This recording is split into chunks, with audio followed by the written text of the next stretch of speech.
entrepreneurs and professionals of Tampa Bay. Welcome to your hour for getting the information, the tools, and the connections for elevating your business. Welcome to Getting the Edge with Kelly Wilson. And here's your host, Kelly Wilson. Welcome to Getting the Edge. I'm your host, Kelly Wilson. Thank you so much for being with me today. I know there's a million other places you could be, so I appreciate you joining and being here with us each and every week to spread some joy, some hope, and some positivity. So again, thanks so much. Getting the Edge is brought to you by Edge Media Hub. You can check out more about Edge Media online on our website, edgemediahub.com. Please, you can check out all of the shows from the past years. There's at least 70 or plus on our website, and just a lot of great information, a lot of amazing leaders throughout the Tampa Bay community that have shared their stories and trials and tribulations and just tips and strategies. So a lot of great content. Also, our article resource library is on there as well. You can read through all of the articles from not just only past publications, but that other writers have contributed from just amazing leaders throughout the community. So, and covering different topics from tech to finance to ethics, so, and mindfulness, a little bit of something for everyone. So definitely check that out. I'm really excited. I've talked a lot about our second annual celebration of women, and so we've got that in the works, and more coming with that soon. It should be out right after Memorial Day weekend. Actually, by the time this airs, probably right after that. But nonetheless, make sure you subscribe online, or you can look for the digital copy as well. But we look forward to future events, and as things are getting back to some type of normalcy, we look forward to engaging back into the community. So we're getting close. So excited for today, and it is really a special day because a great friend of mine who's become a great friend and idol mentor, I'm not really sure how you say it, someone I've looked up to for a very long time and admired and didn't really know, and actually had forgotten kind of that I did. And anyway, I'll share the story when after I stop rambling. But so happy to have Kathy Fountain here with us today, former news anchor, talk show host, and an amazing you say therapist, or how do you say that now? Yes, psychotherapist. Okay. Yeah, mental health counselor. Hi, Kelly. Good to be here. So good to be with you today. I literally am like picturing myself watching you, but like on the TV and interviewing, and your voice takes me back. So just a quick backstory. When I was, I decided to have a child very young. In fact, I graduated from high school in June of 1990. My son's father and I got married. He went into the military because, of course, a young family, how are you going to support yourselves? He graduated a year before. Anyway, so my mom was here in Florida, so I moved back, and I didn't know anyone. I was, so at this point, so as soon as I graduated high school, I drove my little Suzuki Samurai. It was teal green with Kelly airbrushed on the side of it. And I drove that thing from Indianapolis to Tampa, Florida. And that was right after graduation. And it was, when I arrived in Florida, my mom wasn't even here because my brother had decided to get married the same weekend as my graduation. So nobody was going to be able to come anyway. And I was so miserable. I was just huge. So I decided I would just, and it's funny, my husband's father at the time, the mother was obsessive, like, you're not driving there alone, are you? And I'm like, oh, no. I'm going to go pick up my friend on the way. And no, there was nobody to pick up, but there was no way I was staying there. But anyway, I get here, and it was a very lonely time. First of all, I was making a decision that everyone told me was wrong and going to be, it was pretty much going to make the rest of my life impossible. And that summer, just watching Kathy on her talk show from 12:30 to 1 o'clock. I tell you, back then, 1990, we didn't have all the TV channels either that we do now. Right. At least my mother didn't. I think I had 3 choices, and I don't even think we had DVRs and stuff. I don't know. No, not at all. We didn't have much, and it was a very tough time, and your voice was. I don't understand. I mean, and I never even really had aspirations at that time of going into journalism. I wanted to go into law. So it's just wow. That's such a great story. That was that 30 years ago? 31, you were sitting on that couch, being lonely, watching my talk show, and me, of course, having no idea who's out there or what impact there is. And isn't that the coolest thing about being in the media, which is why I went into it in the first place, which is impact people, to tell stories. And, as you were telling that story, it took me back all of a sudden to, I grew up in Florida. I grew up with sand in my shoes. I'd never seen snow. And I moved to Grand Rapids, Michigan before moving back to Tampa to take a job. And I was pretty crazy to do that then because I had a job, I had a car that didn't work in the snow. I'd never seen snow. I didn't know a soul. I didn't have anything. And I can identify with you sitting there being lonely, because on the weekends when I didn't know anybody, I would go to the mall and I would just sit there and I would just watch people go by and think, I don't know a soul in this town. What if I had a flat tire? Who would I call? So I can identify with that sense of being all alone. And really, it's a great story. Thank you. And thank you for, I didn't realize, I knew I looked forward to watching the show and we don't, and going back to the media piece, in media, we don't know who we are touching, No, and you don't at all. But unfortunately, everyone was against the decision that I was making. And in fact, when after this, I was pregnant and Mom's, demanded that I get married. I think she thought then and it just wasn't an option for me. Yeah. And anyway, so it was really tough because, she was at work during the day, but even when she came home, she was not happy with me. It was a constant reminder. So I think maybe for that moment of listening to you, because you would interview people and just maybe it took me, I don't know. I really can't explain it. A diversion. Yeah. It gave you something to focus Your on. Your voice is present. comforting. Oh, well, thank you. It is. And, it's funny that, so I call Kathy all these years later. Yeah, all these years later. Well, okay, so there's that story. I was only here from June. I had my son August 23rd. And then I think his father, we left and went back. We had orders, so maybe September-ish. But anyway, so years pass. All these years, you almost forget about that dark moment or that tough time. And I think as I'm I always want to say 360, but it's not 360 if you go, because 360 would take you back to where you started, right? So you don't want to be there. Maybe 180. Yeah, that's what I think. But then that sounds partial. But anyway, so you see what I'm saying. But it's, so I... Well, it is kind of full circle. I that guess. We've reconnected after all this time. Yeah. Well, in a really positive way. In a really positive way. It must have been about 5 years ago, 4 years ago. Kathy has an office on Davis Islands, and I was there passing out magazines, or just dropping them and putting them off for people to pick up, right? And you walked by me, and I tell you, I can't explain it because I didn't know, but you walk by and you walk around the corner and I look at your door and it had your name on it. I'm like, oh my God, that was her. And it's just, it gives me chills. It's like I said, and then again, it kind of, lost my mind. And then as I had an opportunity with this upcoming second annual celebration of women, it was just, I knew. It gave me a reason, so I didn't sound like a stalker and a crazy person.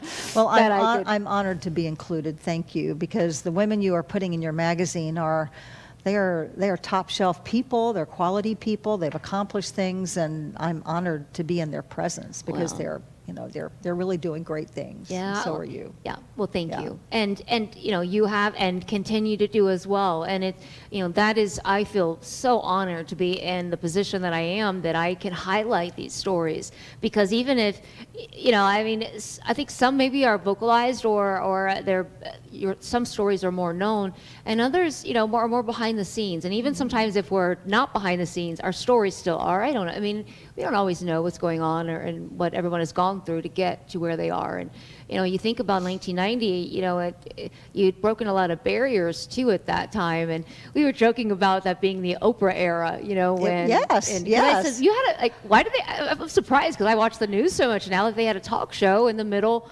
of because they took 30 minutes then from the news. But studio audience that we had to fill every day, which was not so let's easy. Talk about it. So Eye on Tampa Bay. Eye on Tampa Bay was what it was originally called, and then it was called the Kathy Fountain Show, and then it was called Your Turn. So it had several incarnations through the years in different formats, and the last one was without the studio audience, but it was just me with a desk and a couple people on this side and a couple of people on this side, and frequently they didn't agree with the people on the other side of the desk, but that was the whole point, was to diverse, move yeah. from conflict to dialogue, have dialogue with people and try to keep it civil. And I don't know what it would be like today because it's so polarized, but back then it was just fun and it was interesting. So well, and new it was a great people time. every day, Yeah. and this was everyday show. Every day. So that is, and so what was, I know the answers because I was able to kind of ask when we went and did your story, but I'm just saying, like, what was it like putting your story together, or just like how did your day go, or how were the guests chosen, or what types of guests did you have? Tell us a little bit about. Well, we had up at one time got up to 3, 4, 5 producers. We had an audience coordinator. We had a camera crew like you have here. And we would have a meeting every week and say, what's interesting, what's unusual, and we were pretty much given free rein. We got into trouble a few times here and there, but for the most part, we were given free rein to do whatever. It was celebrities coming through town on a book tour or playing some local venue. It was a lot of politics. It was a lot of unusual family dynamic stories. Mm-hmm. We'd have mothers of twins, and we would have strange dancers on, and we would have circus people on, and we would have vice presidents on. I mean, it was just this, you just never know what you were going to have, Right. and you never know what was going to happen during the show either. Did you know going in each day, like, who was going to be on, or did they tell you when you? Okay. Oh, yeah, sure. Yeah, it was. I mean, the week's lineup was set. Of course, there was always somebody who would cancel in the afternoon of. We were scrambling to fill and do something else. But yeah, then the afternoon before, I would do research on the next day's guest, so I didn't walk in cold. Well, Larry King always said he never read the book of anybody he was interviewing. Yeah. Well, I think that's ridiculous. I I would take the book home at night and I would read the book and know what they had to say before I went in there. So, well, it's interesting. I guess from that perspective, yes, I can see. When I write articles, I don't read anything. Well, I guess that's from a writer. But it's interesting. I won't read anything about you, or even some people will send me things that other people have written. But I don't want to for that to transfer into my own. True. Yeah. So I'm afraid it will, because even subconsciously it might, without me realizing it. Right? I don't know. So Oh, so you're like the Larry King. Yeah. I'm the opposite. Yeah. I wanted to know what they were going to say. Yeah. I didn't like surprises. I got in trouble with surprises. Well, I guess too. I'm dealing. Everybody I bring on is happy and positive. Yes, right, So right. yeah, I can only imagine when you're dealing more with public and Right.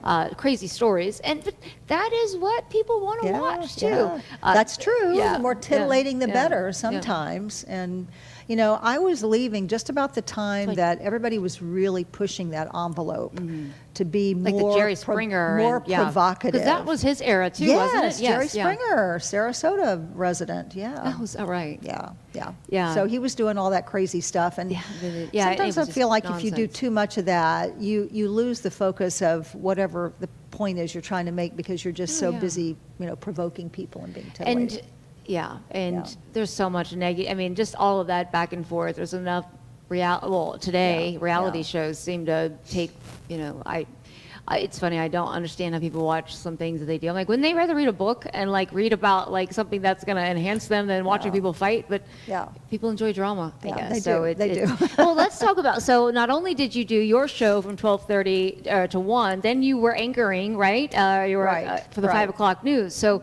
And then that from 5 to 5:30 then, and so you had a full day. Yeah, 5 to 6. 5 to 6. After the talk show, I co-anchored the 5 o'clock news with Denise White for 20 years. That's just and amazing. Our news director at the time, Bob Franklin, had the foresight to say, let's do something different. I mean, this was the era when you always had the older distinguished gentleman and the woman sitting beside him, and psychologically, I think we were trying to recreate a male-female dynamic that was much more diverse. So for people to put two women together, it was the first time that was done. So we were the first female anchor team. And unlike many anchor teams that don't necessarily love each other, Denise and I loved each other and enjoyed every minute of it. And I just had lunch with her yesterday. We're still good friends. It was a very cool I love thing. that. No, I mean that just shows, it says a lot about you guys, you both. Yeah. And that's a great opportunity as well. Yeah, it was great. Congratulations. And I think sometimes we don't realize all the things. we were just talking about that before the cameras, and even for myself. I mean, we don't take a moment often enough to kind of look back at all that we've done until somebody comes into your life and it reminds you, and then forces you to go back through memory lane. That's true. That's true. And but that's a great reminder, because we don't know who we're, and really, unless you have these unique opportunities that don't happen probably for a lot, of us we're able to know, you don't know. So, but you have to know. I just think we should remember that and help others, that are in that, same. Their messages are important. I think anytime an opportunity presents itself, you should always give it some thought and realize it may have been presented for a reason, and maybe you should just walk through that door and see what happens. Take a risk. Absolutely. Yeah. And I love that part of it. And when you talk about when you're in your story, where even how you started with the show. So tell that story of how you even started on the talk show. That's I was hired as a morning news anchor, just to do the cut-ins on the Ernie Lee show, in case anybody is old enough to remember the Ernie Lee show. And so then Pulse Plus was the noon show with Jack Harris. And because I was sort of there in the mornings, occasionally I would get tapped to fill in for him when he was off. So I would substitute on Pulse Plus, and it was interviews. I mean, years ago in Tampa Bay, they had, singing hosts and dancing people, and, it was just like this catch-all. Did you sing? No, not me. No. The people before me, they would dress up and sing. But then when he went off and did other things on the radio, they decided to take that time slot and make it a first half-hour news and the second half-hour a talk show with me doing it. And I went, okay, I've never done that before. Again, an opportunity presents itself, so I had no confidence I could do that, but I thought, well, if I can interview somebody for 5 minutes, maybe I could interview somebody for half an hour, just like you interview somebody for an hour. Before you know it, you've had a lot of So that's how it started. There's one story you talk about, and it might be that one, but that you were kind of filling in and not really thinking that you were just waiting for them to find someone. Is that and then that was actually my first on-air job. My degree is in news writing. Okay. So I wanted to be a newspaper reporter, which I was in 2 different markets. And then I went to work for a TV station writing commercials, and they bought a show. This was in Fort Myers, Florida, and all the stations across the country were all buying into this franchise called PM Magazine or Evening Magazine, which had a male and female host. They had their male host, and they needed, because I was the commercial writer, they said, would you fill in on this promo reel for this show, because we don't have our female host yet. And I went, okay. And after the end of the evening, they said, well, do you want the job? Well, heck yeah, I do. So again, I would call myself sort of a reluctant news anchor. It wasn't what I aspired to. It just happened. But that's when right place, right time. Yeah. So things, because even with one of the other guests we're talking with, it's he was talking about being in politics and then in communication and this and then going here, and who would have thought I'd end up who'd have thought, right? Right. But just each step takes us the next one, right. The next one, and the next one. And that's then, what I always say. Just take a step, because that's right. it will lead you. Yeah. I mean, and then you just keep going, whatever door opens, and it's trial and error, right? None of us know where to go. We don't. None of us have the answers to the questions that we seek. You just believe in you and go and take steps forward. So. That's exciting. So when you look back on some of the stories with the celebrities that have come in and different things, do you have any that stand out? I think the one that had the most personal impact on me was when I was at the University of Florida. The Vietnam War was raging, and there were protests in the streets, and it was a crazy time, those early 70s. And I wore a bracelet for a POW. And it was a bracelet that the United States were wearing to show support for the prisoners of war, and in the hopes that they would come home one day. And so years and years later, I kept the bracelet. His name was Lieutenant Denver Key, and he was a POW. And so years later, 20 years later, I'm doing the talk show, And something came up about this, and my news director said, hey, you know, Kathy, you were at the University of Florida. Do you have one of those bracelets? And I said, yeah, I got it home in my jewelry box. And he said, where is the guy? He said, where is the guy? I said, well, I don't know where he is. Oh. And he said, go find him. So by that time, there was something called Google. And I went, well, maybe I should just Google the guy. I found him. He was alive, living in Jacksonville, Florida. We drove up with a camera crew. Oh my goodness. And I met the POW that I had worn his bracelet years before and hoped to hell that he would come home. And I found him, and he opened the door, and I took a look at him, and I just burst into tears. And he's like, what is wrong with you, woman? And I said, I wore your bracelet. Like me with you, Yeah, in a sense. yeah, You right, don't right. get what it is. So but, I did an interview with him, did a whole show around him, and he had a beautiful crystal clear vase on his mantle, and in it were all the bracelets of all the people who had worn his bracelet during the war and prayed he would come home. So that one stands out. Wow, I can see why. Yeah. Did you give them back? I did. Did you? It was, oh, I see. Wow. So by you taking it, like you kind of, wow. Yeah, yeah, That's a great story. yeah. Pretty cool story. Wow. Yes. And yeah, that's hard to. Wow. What about Oprah? Okay, so let's talk. After Denise, you talked about you were celebrated 20 years, and the station wanted to do something. Tell me a little about the opportunity when you meet Oprah. Oh, yes, right. So, you know, in the TV vernacular, Oprah was our lead-in to the 5 o'clock news. So she aired from 4 to 5, and Oprah was the gorilla in the room. I mean, she was the big gorilla show that if you had Oprah as your lead-in, Oh, right. you were going to lead the time slot, right? I mean, everybody. I mean, I'm sure we probably, you know, made no money because it was just having Oprah, you know, lead into your 5 o'clock news.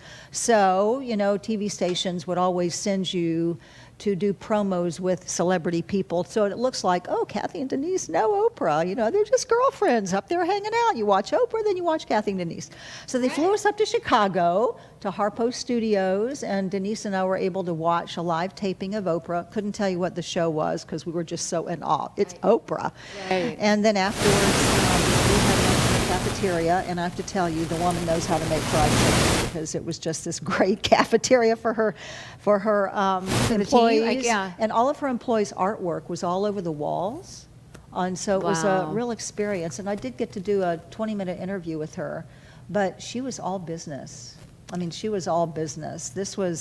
We were not girlfriends. We were business people. And it was interesting to see how she operated. And I could see how this woman had it all together, and she was a well-oiled machine, and she, you know, she knew what she was doing, and she became famous for it. Wealthy. So like I love business her. how? Like what was it talking? Oh yeah, she's hard not to admire, right? Yeah, right. Well, and just, you know, I love her message, you know, that you know, I think at first I'll go back to that, but you know, when she launched her network and Super Soul Sunday, right? Super Soul Sunday, I love it. I Love it, remember love it. 2008-ish. I don't know why everything's numbers in my head, but right around the time of the divorce, and it was just a real estate market, and but also a great time. It was just challenging, but that's when that's right around that time. But wow, those Sundays, I remember like just sitting there all day long being Yeah. engaged, and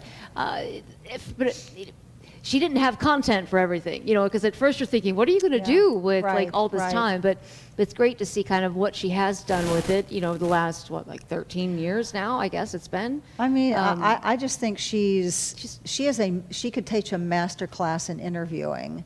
And before her, I felt like Phil Donahue could do a master class in interviewing. I mean, he was just provocative and wonderful, and she is, she's that also. She's that also, just the ability to really reach in and pull things out of people in a way that you know, I just think she's an extraordinary interviewer. Really, really excellent. Yeah, it's, you know, I enjoy it's those that have, again, paved the way and have accomplished remarkable strides. You know, it gives us something to work towards. It's and I like, as I'm trying to put stories together, I always look for the triggers, because for me, I am very visual. So as someone starts telling me a story, I have like these little waves of pieces of this, like, I guess, a puzzle kind of floating around. But to me, it's so interesting how they then fit together to form, who we ultimately become. But I'm always identifying. In fact, as I'm interviewing, I almost warn people, because you're going to say something, or I might keep saying something, but I'm trying to look at what set you off, what set you down a different path. And and like even with yours, where it was when I said, what was it about reporting or the, that, and it was the comic strip. That I kept asking you, well, what, where, and then so you mentioned this comic strip that was this redhead reporter or a news person. By the way, nobody's ever asked me that question before.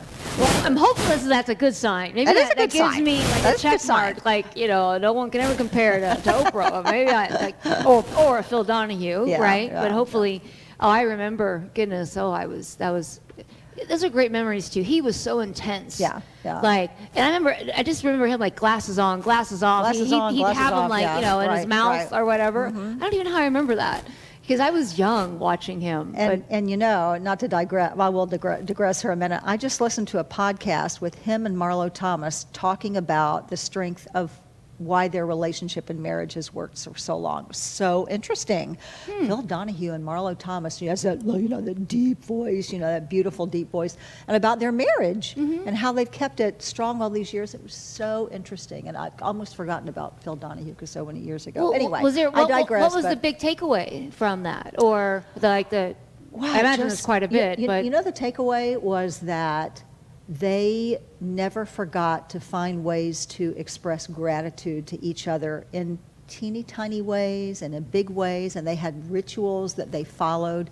It was just fascinating. It was a great podcast. Wow. Yeah. No, I highly recommend. No, that's why I couldn't let us go back, and not ask, because we could learn from that. Right. That time that you spent there. But I just think that so going back to the comic strip, and I can't remember offhand now, but so I found it, and it was. I remember sending it to you and saying, "Is this the one that you found?" I know. So Kelly asked me this question. When did you know you wanted to be a reporter? And nobody had actually ever asked me that question before, so thank you for being creative and original. But it took me back to a time when I was a little girl in Lakeland, Florida, and I would read the comics every day. And there was a little female reporter comic strip, and she had red hair. I had no idea what her name was. I couldn't tell you to this day, but I thought, that's what I want to be. I want to be a female reporter, because I was reading all the Nancy Drew mysteries, and I thought, but I could be. And you found the comic strip. Well, I figured it had to be able to find it somewhere, so I just started digging. I love research. Well, you found it. And I like challenges. And I wanted to know, because, everybody I interview, it's personal to me to write this. And so as I feel like I can find things or identify, I'm able, I guess, go into character. It's not a character, because we're just sharing a story. So maybe I don't know, but it's part of my writing process. So, but it's just, and it felt, it was Brenda Starr? Yes. And then that's a great story, because I started researching what the cartoonist, I guess, that put it together was a female, and nobody wanted, in fact, she was trying to get into Chicago, and nobody wanted the comic strip, because she was a female comic artist. And anyway, somebody finally gave her a shot, and after a million no's, and that's what you saw. And isn't there a lesson in that? Yeah. Isn't there a lesson in that? After a million no's, somebody gave her a shot. Yeah, practically. And because, for years, she was a woman, and who wanted to see a woman, portrayed as an investigator or news reporter of any kind at that time? So, because I think originally it was in the 60s, that she started. I don't know when, it finally made mass or publication or but what and so that was just a great kind of lesson, and it's a great story too. So you're just that was fun. Well, and it was fun learning about you and just how again, I enjoy stories and just why we do what we do and how we Right. That's true. And not giving up, because so often I think, I don't know. I talk about this on the show a lot. That if anything, we've got too many problems in our own head.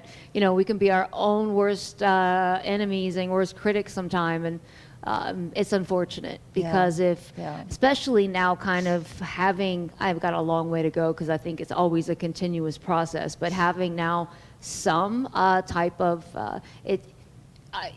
the peace, I don't have anxiety the way that I used to. I'm calm. Like it is odd. It really is a great feeling. I mean, it's odd compared to me being, you could ask the station guys. I mean, it's really just been in the last so many months that I feel like I've been able to really kind of, be there. And, but no, I'd realized now, even leaving for the shows like that I would do on Fridays, even no matter how much time I have planned, I'm always rushing. I'm optimistic, so I'm always thinking I have more time than I do. Yes, agreed. But Same. ultimately, I mean, typically my daughter comes to the shows, but I'm usually, out of the show. And I say that fun because I'm not really, but I'm, I'm always high strong, it seems.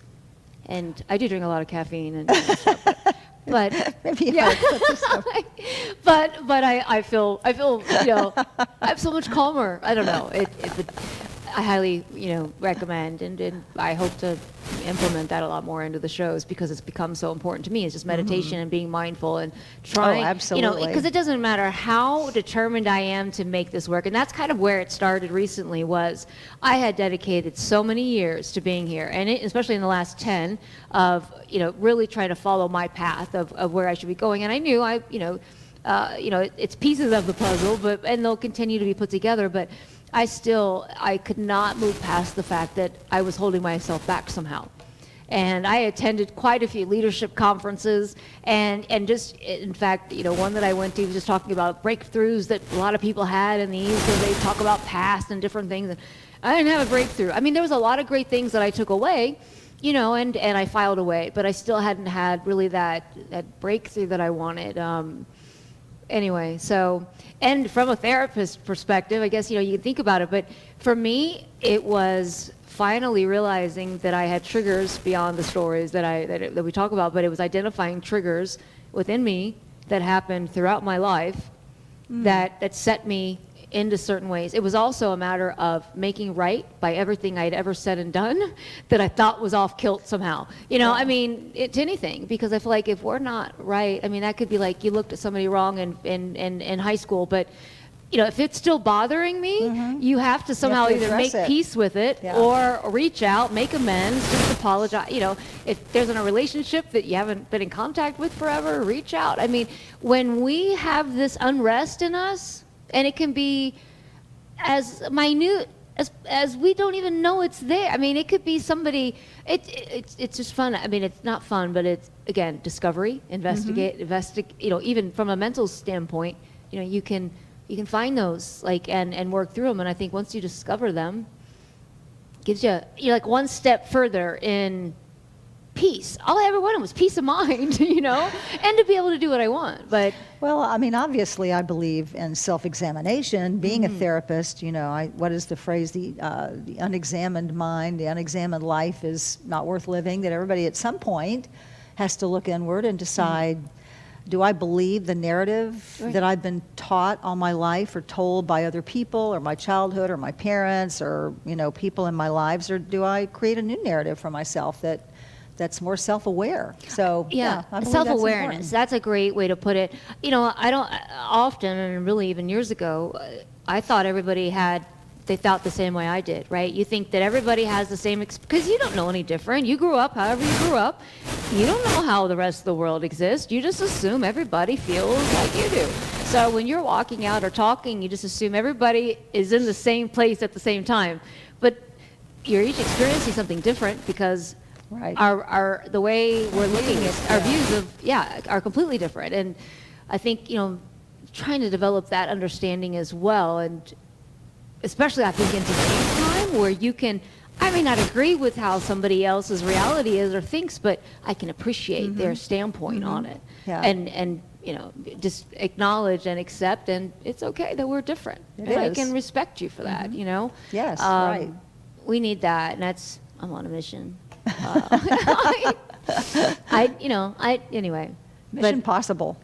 Yes, absolutely. It's this is a lot more like anyway. A lot lot of this talk, I just feel like, it seems normal now. I would think it's more out there, but I just think some things that are so simple, not simple, but at least that's a piece of hope that if you tell somebody, if you might work on this, you might be all right. Yeah. Right? So it's I'm hopeful now. Yes. This might work. And hope goes a long way. It does, indeed. You know, I mean, yeah. So tell me, let's talk about, so I think what's even cute and crazy is even Frank, who was Frank Robertson, right? Robert, that was part of, I go back and forth all these stories so quickly, but part of your, well, he wasn't an anchor, but he was part of the network. Oh, he was? Yeah. We were fellow anchors, but working different shifts when we met. You guys, you look so adorable together. Some of those pictures that I've seen, you know, that's why I thought you had done some things together. Where, you know. We met at the TV station. Both of us were divorced when we found each other, and started dating. But I had never worked with him. Like, he worked the evening shift, the evening news, and I worked the daytime shift. Right? Yes, you can. Do you need more caffeine, Kelly? I'm not really. But you go right ahead. It's your show. But they never paired us together. We always wished they would have, but you know that never really happened. So he had his anchor slot, I had mine, and you know we didn't work together, but we went home together at night and have a great. We've been married 26 years now, so. Long time. Okay. Wow. Yeah, I didn't realize it had been that long. Yeah. That is okay. So Phil Donahue, how long had he been married? When? Well, I don't know, actually. Oh, you don't remember what he said? I don't remember how long.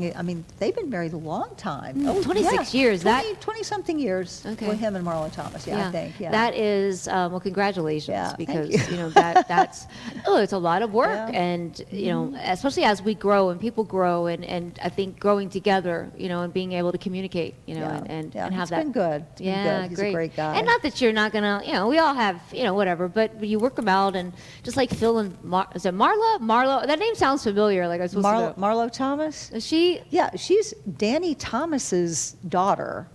And Danny Thomas was a famous star back in the 50s or whatever. And they have the St. Jude's Children's Hospital. Oh, okay. He founded that, and then she took it over when he passed away. So, yeah, and, that's a big, huge charity. St. Jude Children. Yeah.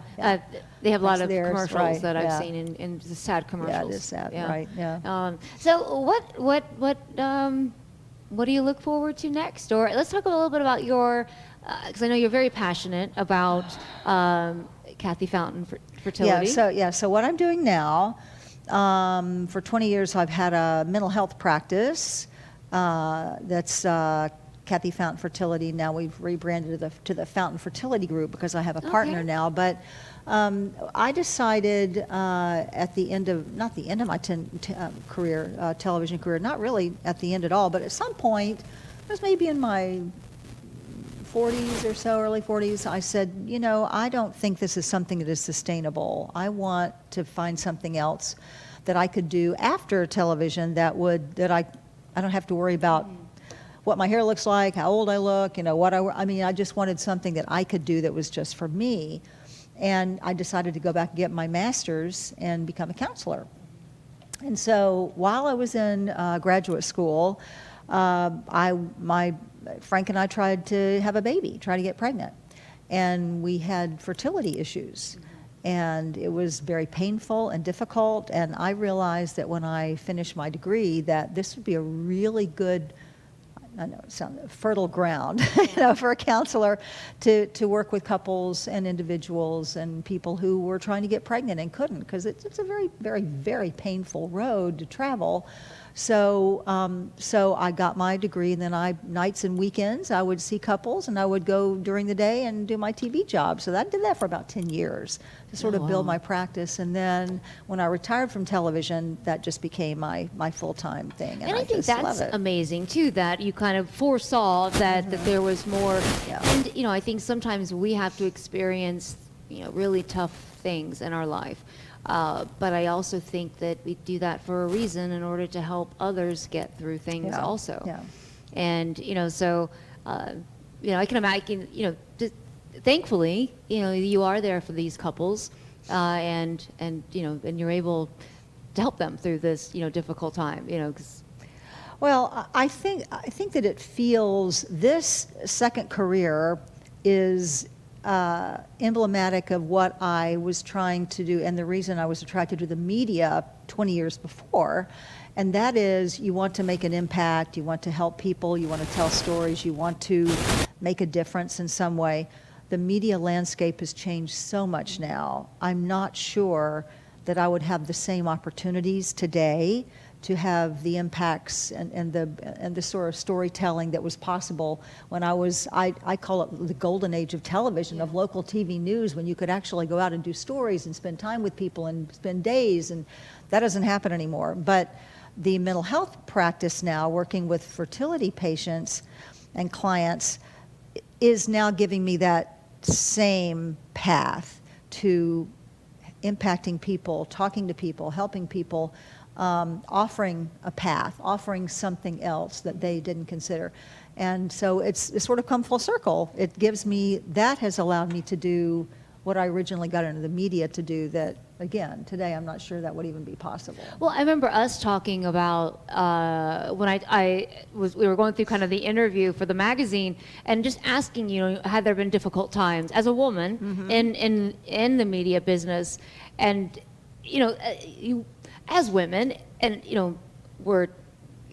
we still have some ways to go, but we're getting there, and we're relentless. We just keep moving forward. But we weren't taken as seriously. And I imagined, 30 years ago, as I'm watching you had your own battles of trying to maybe have your own ideas or things that you wanted to do where you weren't taken seriously. You're just go be cute. Go and I'm sure you have a way with people, and but it's like, what do they say? Stay in your lane. Just stay in your lane. Yeah, stay in your lane.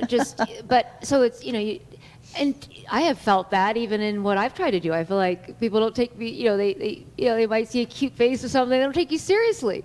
And you can be really nice, but people just, oh honey, it's just Boy, but that's changed a lot, though. Right. Now you're seeing women in all areas of the media, and I believe, in that, I'm saying, because I feel like you had some of your own voice to give, where you maybe weren't able to do what your own voice. It was their voice, and you enjoyed that, but you had more to say and give, and wanted it to be effective in that way. And this has led this new path is a different voice. It's a different way to have an impact and be with people, and sometimes counseling is just being with someone and then offering some things that might make a difference. I mean, you mentioned meditation, you mentioned mindfulness. I actually teach a class, a mind-body class for women going through infertility treatments that offers them different paths to the relaxation response, which we know is going to help you be more joyful going through a very, very difficult time. So it's mindfulness, and it's fertility yoga, and it's nutrition, and it's meditation, and it's guided imagery. It's teaching them all these tools that in our culture we have very little opportunity for quiet and silence and peace and calm. We're just always so busy doing, and just being is hard because you don't want to sit with your thoughts if you're going through something really stressful. So I just think it's a very, very effective thing to offer women and men. And are they? So they're able to interact with other couples? Used to be in person, and now it's the first time we're right in the middle of doing it virtually, which has good and bad. Right, it enables more people to come who wouldn't be able to get there otherwise, but it also eliminates have that personal separation. But we don't want to forget the men too. Husbands and partners and spouses and female partners and male partners. They're going through it with the women also, and they suffer and struggle. And who do they talk to? So it allows them the opportunity to see that social support when you're going through something like infertility is and it's not so like you're just going to go to your, especially I would think a man, to be out with the guys and be like, these fertility issues are killing me. But if you're with other people that are going with the same, through the same thing, then it's more acceptable, or to bring up and have. It's not the sort of thing people tend to talk about openly. There's still sort of a stigma, I think, attached to being infertile. There's a lot of societal feelings about that and prejudices about that. And so, women sometimes feel ashamed in some way or less than, and they shouldn't, but they do. Right. And it's a common response to not feeling like you can conceive a child. That's a big deal, because that's what your body is on this earth to do. And when you can't do it, there's such a disconnect between your mind and your body saying, well, my mind says I want this. What's going on? And it's one thing to make that decision yourself, right? That you don't want something, but when which is fine. When you do, and then you can't, and you're kind of being told you can't do this. It's it makes it even harder from just a mental perspective. But it's wonderful to talk to people in so many different industries and causes, and we have a lot of nonprofits and just a very community, just hope-oriented people. And it's amazing to see, because thank God all these people are here to give to these causes and all these different things that we go through, because not one person can, but thankfully we all have our own passions that continue to pull us. So I mean, I just gotta talk about hope. I mean, I see people on the front end of their struggle and their journey, and I don't always hear how it ends, but sometimes I do. And just yesterday I got a call from a male couple. Kathy, our twins are 5 years old. What? Oh my gosh, how sweet is that, right? I mean, we have reproductive technologies that allow people who never could have had babies in the past to have children now. And, couples who are finally able to conceive. I have a whole file of pictures, baby pictures, that have been mailed to me. And I went,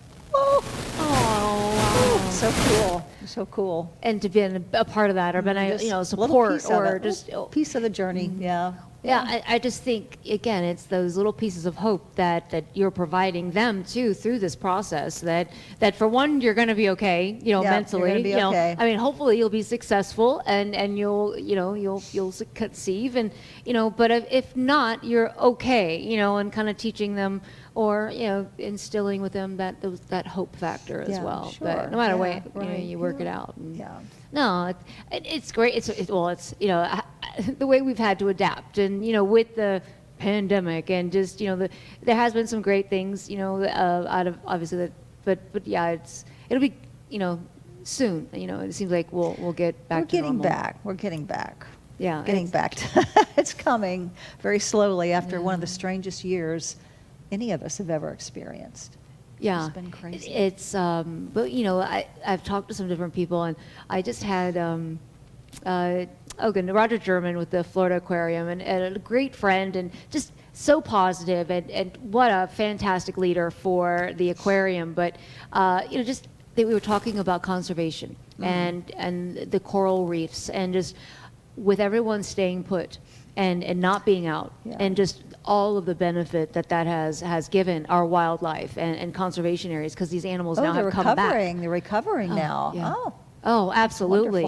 And I was watching something that was out in Lakeland, or somewhere west, and one of those. But they were talking about one of the conservations that they hadn't seen. There's animals that have come back that they said they hadn't seen in decades. That they, I guess, migrated out, or however you say that, but that they're coming back, and they said I don't think it's going to change our climate, and all of our issues overnight, but it's something. So you almost wonder too, everything happens for a reason. I mean, anyway, it's interesting. So like when you take back, you look back over all, and one of my favorite questions to always ask is, just like, how do you want to be remembered, and how do you, as people look back on you and your career, and be remembered. I guess I go back to the importance of why we choose different fields of study and why we go into the things that we go into. And then sometimes you get in there and realize maybe this isn't the right thing, and maybe you realize that you get more out of it than you expected. So I think just if you can just say that you changed the life of one person in your entire life. Yeah. I mean, they say that if you're lucky to have had 5 really intimate, close friends in your life, you're lucky. And if you change the life of just even one person by what you're doing, then that's Yeah. That's golden, I guess. Absolutely. And I hope I don't think about that for a while. How do I want to be remembered? Let me stay here a few more Yes. years. Oh, please. Yeah. Well, we've just now reconnected because I feel like we were connected Yes, before, right. but maybe unknowingly. Yes, but right, right, no, right. I look forward to. Kathy has a great group of friends and they do rowing, and yeah, I had the pleasure of hanging with them Yes, last right. week and enjoyed it so much, and then had dinner, and it was just great. It was great to be around, just a great group. Camaraderie and that, I would say, womanhood. I don't know. Just that women, it just felt really great. Just It was female friends Yeah, are yeah. really important. I mean, they talk a lot about, some of the markers of happiness is to be able to have friends and intimate relationships and people you can trust and people you can talk to and smile and laugh and, those social connections. Mm-hmm. And I think as we get older, it gets harder to build new ones. Mm-hmm. And so you really want to treasure the ones that you've had and maybe go back to people that you sort of let slip by, and I think those relationships are important just to feel that social connection. So, question from a therapist standpoint. So, in Rhea Law, in one of her answers that I had asked, and Rhea Law is phenomenal. She's on the website if you need to know.